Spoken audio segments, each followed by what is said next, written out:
Um vírus reconhecido pela primeira vez em 1999 volta a causar susto na Índia e deixa os agentes de saúde em estado de alerta. Me refiro ao vírus Nipah, que atingiu pessoas num estado indiano, todos médicos e enfermeiros ligados a um mesmo hospital.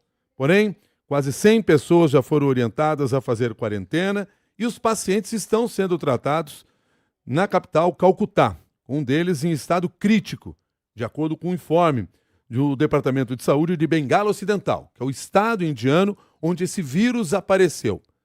Qual o temor de que esse vírus possa se espalhar com rapidez, considerando que estamos falando de um país de alta aglomeração, e fazer com que esta contaminação atinja outras regiões? Para conversar conosco sobre esse assunto, nós convidamos o Dr. Alexandre Naime Barbosa, chefe do Departamento de Infectologia da Universidade Estadual Paulista, Unesp. Doutor Alexandre, muito obrigado por mais uma vez estar conosco. Bom dia. Muito bom dia, Milton. Muito bom dia, Cássia, e a todo mundo que está ligado na CBN nessa manhã.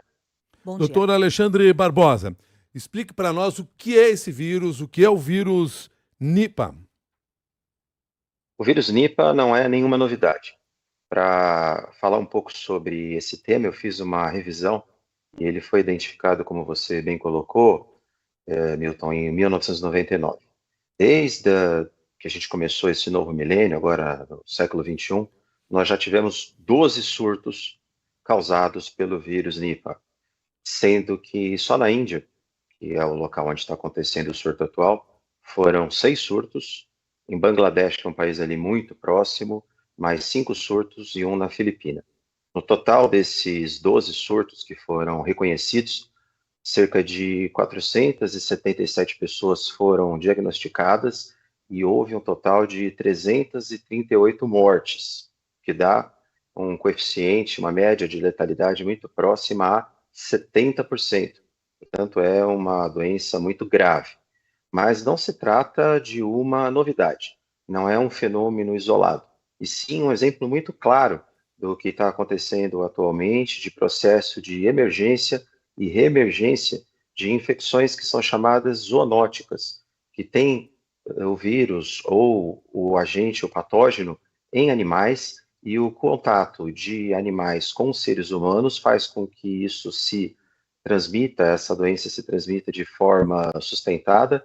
Bangladesh tem pelo menos um surto registrado a cada 2 anos, só para vocês terem uma ideia, por esse vírus Nipah, e o papel fundamental que as mudanças climáticas e a mudança no meio ambiente que o ser humano faz, acaba levando a esse contato mais frequente com animais silvestres. E temos outros exemplos, além do vírus Nipah. Nós temos o Ebola e o Marburg na África, temos os casos de SARS-CoV que tiveram origem depois da pandemia, o SARS-CoV-1, o MERS, depois o SARS-CoV-2, ou seja, essa questão de contato com ambiente silvestre, mudanças climáticas, invasão do território onde circulam animais que podem ter doenças que possivelmente infectem seres humanos, é uma pauta presente no dia a dia. Agora, doutor, para esse vírus específico, o Nipah, já existem medicamentos, já existem vacinas, tem algo em estudo? Muita coisa em estudo, mas do ponto de vista prático, Cássia, respondendo a sua pergunta, não. Nós não temos antiviral contra o vírus Nipah, não temos vacina contra o vírus Nipah, o tratamento é exclusivamente de suporte, frequentemente em unidades de terapia intensiva. Só para explicar para o público, o vírus Nipah é um vírus que se transmite principalmente pelo contato do ser humano com secreções, principalmente do morcego. Como pode acontecer isso? Então, um morcego que é um morcego frutífago, não é um morcego que se alimenta de sangue, é um morcego que come frutas, e ele elimina esse vírus através da saliva, da urina e das fezes. E veja, esses morcegos são completamente saudáveis, eles não estão doentes, mas eles são portadores do vírus.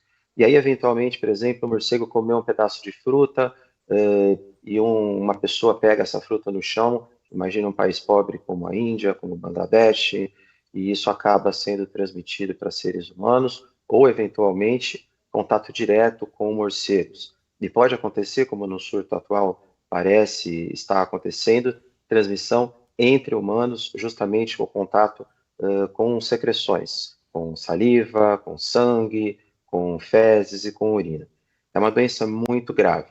Ela começa com um quadro de febre alta, dor no corpo, mal-estar, e depois já surgem sintomas neurológicos e respiratórios, porque esse vírus ele tem um tropismo, ele age diretamente no sistema nervoso central e também causa uma vasculite sistêmica, o que leva a uma falência múltipla de órgãos e sistemas, a uma encefalite muito grave, por isso essa taxa de letalidade tão alta que eu comentei de 70%.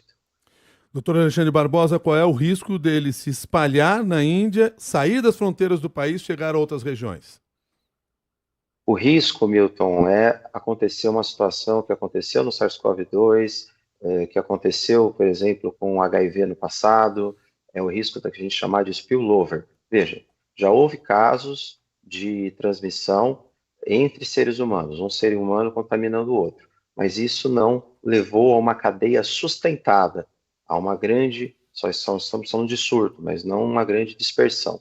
Por quê? Porque é um vírus que ainda não se adaptou completamente ao ser humano.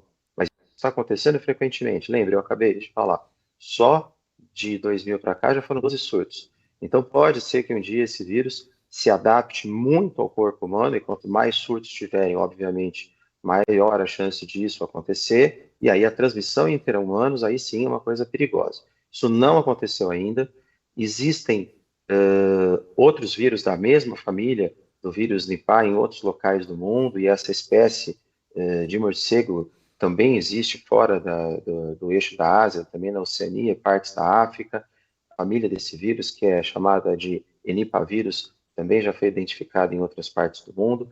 Existe um risco potencial. O problema é ele se adaptar ao ser humano, ele fazer o tal do spillover e aí começar a se transmitir numa taxa muito grande. Como evitar isso? Evitando esses surtos. Nós temos que levar a essas comunidades, que são geralmente comunidades pobres, que fazem extrativismo dentro das florestas, que consomem animais silvestres, o reconhecimento rápido dos sintomas, como está sendo feito, né? Você comentou, Milton, o isolamento desses casos até que se passe o período de transmissão, que geralmente é cerca de 14 a 28 dias, para que isso não se espalhe pela própria Índia ou outros países e no mundo.